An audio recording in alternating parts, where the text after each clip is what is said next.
শান্তনু আমাকে বলছে আমি উড়ে এসে জুড়ে বসেছি। ওর মনে এটা আছে 2024-এ যদি ও টিকিট না পেত তাহলে ও তৃণমূলে যেত। ওর মনে এটা ছিল। আমাকে বলছে আমার কোনো অধিকার নেই মতুয়ামার সঙ্গে, এবং আমাকে থ্রেট করে বলছে এই মন্ত্রিত্বের পাওয়ারে আমাকে থ্রেট করে বলছে তোর টিকিট কে দেয় আমি দেখব। আজকে মাকে গালাগালি দিয়েছে, আজকে মাকে থ্রেট করেছে। আজকে আমি এই ভক্তদের কাছে বিচার চাইছি, ভক্তদের কাছে আমি বলছি, সমগ্র মতুয়া সমাজের কাছে, কোনো রাজনীতির মানুষের কাছে না, আমি সমগ্র পশ্চিমবঙ্গ, ভারতবর্ষ, সারা পৃথিবীর সমগ্র মতুয়াদের কাছে আমি বিচার চাইছি যে প্রধান উপদেষ্টা শ্রীমতী ছবিরানী ঠাকুরানী তার উপরে এরকম অসভ্যভাবে এরকম গালিগালাজ এরকম কেন হবে, আজকে অবহেলা কেন হবে, এবং আমি বাড়ির বড় ছেলে মহাসংঘাধিপতি কেন এরকমভাবে শুধুমাত্র মন্ত্রিত্বের জোর খাটিয়ে আর কয়েকটা একদম দালালকে সঙ্গে নিয়ে ঠাকুর বাড়িকে একদম কুক্ষিগত করে নিজের মতন করে এ থেকে জেড পর্যন্ত করে কেন এরকম থ্রেট কালচার চলবে, এর বিচার চাইছি সমগ্র মতুয়া সমাজের কাছে।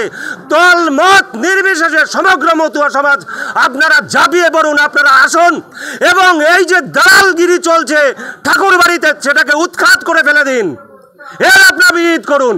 আমি সমগ্র মতুয়া সমাজের কাছে এর বিচার চাইছি। ওর মনে এটা আছে, চোরের মনে বোচকা, ওর মনে এটা আছে, 2024-এ যদি ও টিকিট না পেত তাহলে ও তৃণমূলে যেত।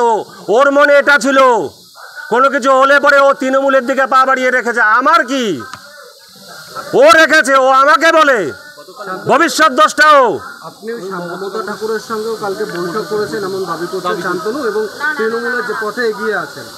আমি আমার জেঠিমা মমতা বালা ঠাকুরানী যিনি আছে, আর আমার যে বোন আছে বড় জ্যাঠার ছোট মেয়ে, তার সাথে নাট মন্দিরে আমার নিজের মার সাথে ওখানে বসে কথা বলেছি। পরে রাজনীতি আগে পরিবার, তারপরে হচ্ছে মতুয়া, তারপরে রাজনীতি। আমার ঠাকুরদা কংগ্রেস করত, আমার বড় জ্যাঠা একসময় ফরওয়ার্ড ব্লকের সঙ্গে ছিল, আমরা একসময় তৃণমূল করতাম, এখন বিজেপি করি। আমাদের মতুয়া ঠিক আছে। সময় সময় রাজনীতি মানুষ করে, সেটা পরিবর্তনশীল।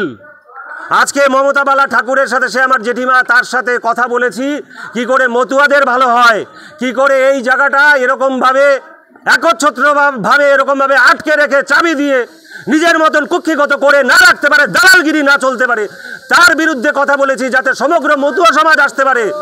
আমি আমার জেঠিমার সাথে বলেছি, আমার বোনের সাথে বলেছি, আমার মার সাথে কথা বলতে বলেছি যে সমগ্র মতুয়া সমাজ আপনারা এগিয়ে আসুন। এই দালালগিরির থেকে, এই যে একচ্ছত্র অধিপতি যা দালালগিরি চলছে এই ঠাকুর বাড়ি নিয়ে, এই মতুয়া সংঘ নিয়ে, সেটার বিরুদ্ধে বলেছি। আপনি যে তৃণমূলে যাচ্ছেন বলে কথা বলা হচ্ছে, তৃণমূলে যাওয়ার কি কোনো সম্ভাবনা বা এরকম কোনো চিন্তা ভাবনা? একদম নেই কোনো রকম। এগুলো পুরোপুরি প্রোপাগান্ডা। কেউ স্বপ্নেও যদি চিন্তা করে ভুল স্বপ্ন দেখছে।